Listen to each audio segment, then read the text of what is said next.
सैलाब की मार झेल रहे नेपाल में भूकंप के झटकों ने खौफ बढ़ा दिया। रात में 1 घंटे के अंदर 2 बार धरती कांपने से लोग सहम गए। वैज्ञानिक चेतावनी दे रहे हैं कि नेपाल और तिब्बत की पहाड़ियों पर बनी ग्लेशियल झीलें पहले से ही ओवरफ्लो हो रही हैं। उनकी दीवारें कमजोर हैं। सैलाब के तुरंत बाद आया ये भूकंप डबल डिजास्टर का खतरा कैसे बढ़ा रहा है, देखिए इस रिपोर्ट में।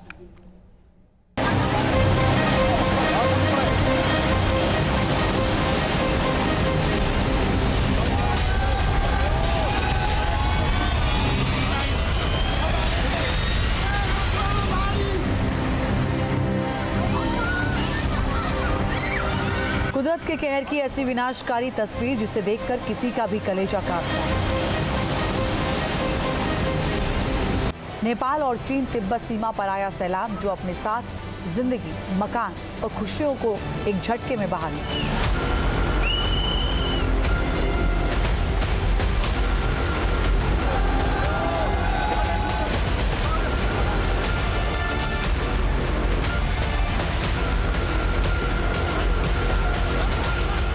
26 अगस्त की सुबह भोटेकोशी नदी का ऐसा रौद्र रूप जिसने कुछ ही मिनटों में कोहराम मचा दिया।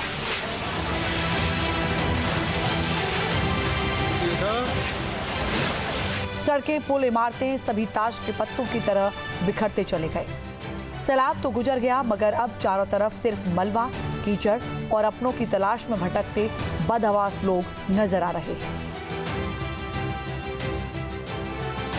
रसुआ से लेकर नवाकोट तक हर तरफ सिर्फ बर्बादी, बेबसी और लाचारी है। ये वो जगह है, ये वो साइट है जो काफ़ी ज़्यादा तबाह हुई है। ये नवाकोट की जगह है और ये पूरी मार्केट हुआ करती थी। इस पूरे मार्केट में अगर आप देखेंगे तो सब कुछ ख़त्म हो चुका है, सब कुछ दफन हो चुका है। करीब 10-10 फीट, 15-15 फीट तक ये मलबा आ चुका है। यहाँ पर रोड हुआ करती थी, बड़ी संख्या में लोग यहाँ से मूवमेंट करते थे रसुआ की तरफ और नवाकोट से, लेकिन अब यहाँ से निकल पाना इतना आसान नहीं है। इसीलिए आप देखिए लगातार यहाँ पर काम किया जा रहा है। रेस्क्यू ऑपरेशन के साथ में इस पूरी रोड को साफ किया जा रहा है। हिमालय की गोद में बसे इलाकों पर प्रकृति का क्रोध लगातार बढ़ रहा है।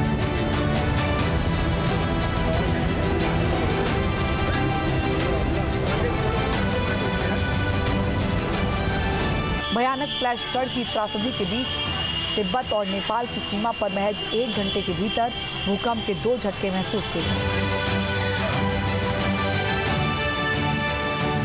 नेशनल सेंटर फॉर सिस्मोलॉजी के आंकड़ों के मुताबिक भूकंप का पहला झटका तिब्बत के इलाके में रात करीब 8:15 पर महसूस किया गया।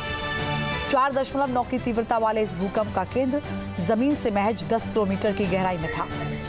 अभी लोग संभल भी नहीं पाए थे कि ठीक 1 घंटे बाद रात 9:18 पर नेपाल में ही भूकंप का झटका आया। 3.2 की तीव्रता वाले इस दूसरे झटके का केंद्र भी जमीन से 10 किलोमीटर नीचे था।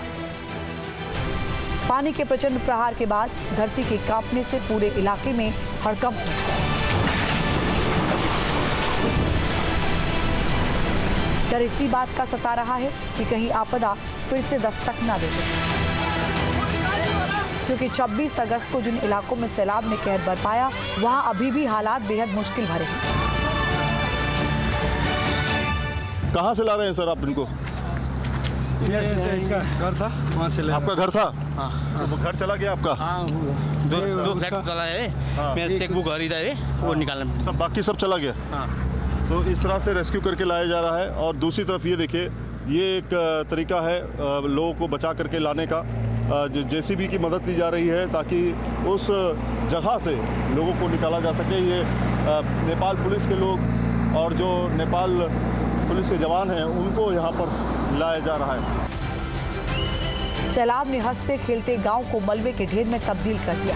जहां चहल पहल होती थी वहां अब सिर्फ मातम है। बर्बादी के इस मंजर के बीच अचानक आए भूकंप के झटकों ने बचाव कर्मियों और राहत शिविरों में रह रहे पीड़ित लोगों के रोंगटे खड़े कर दिए।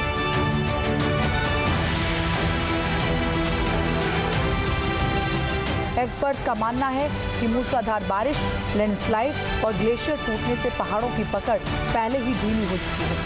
ऐसे में अगर थोड़ी तीव्रता का भी भूकंप आता है तो वो बड़े भूस्खलन का सबब बन सकता है। जिससे आपदा प्रभावित निचले इलाकों में खतरा कई गुना बढ़ जाएगा।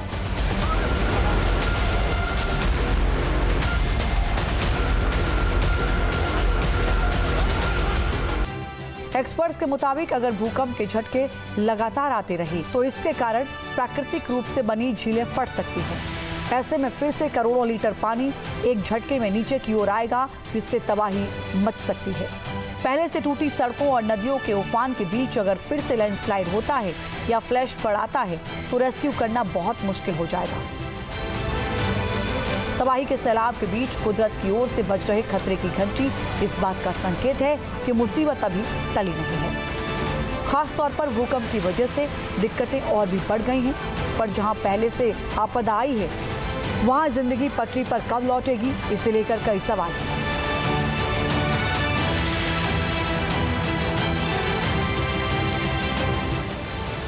जब सैलाब आया तो ये सैलाब जो है पूरी तरीके से इस इलाके को बहा ले गया और जो इमारतें रह गई वो किस तरह की बन चुकी हैं जिसमें अब कुछ नहीं हो सकता।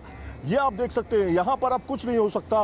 ये पूरा इलाका जो है पूरी तरीके से ज़मींदोज़ हो चुका है और बाकायदा आप देखें इमारतें खड़ी तो हैं लेकिन उसके अंदर इतना मलबा है कि कुछ कहा नहीं जा सकता। कितने लोग अभी भी लापता हैं और ये पूरा इलाका देखिए, ये एटीएम का हाल देखिए, ये सामने एटीएम देखिए किस तरह से यहाँ पर जो है एटीएम में सब भर गया है और लगातार सर्च ऑपरेशन जो है हेलीकॉप्टर के जरिए किया जा रहा है। नेपाल और तिब्बत दुनिया के सबसे संवेदनशील सिस्मिक जोन में आते हैं। भूवैज्ञानिकों के मुताबिक ये पूरा इलाका टेक्टोनिक प्लेटों के टकराव वाले क्षेत्र पर बसा है, इसीलिए यहाँ भूकंप का खतरा हमेशा बना रहता है। वहीं ग्लोबल वार्मिंग से ग्लेशियर पिघल रहे हैं और बादल फटने जैसी घटनाएं बढ़ रही हैं। इसीलिए पूरे इलाके में बाढ़, भूस्खलन और भूकंप जैसी ट्रिपल आपदाओं का खतरा तेजी से बढ़ रहा है।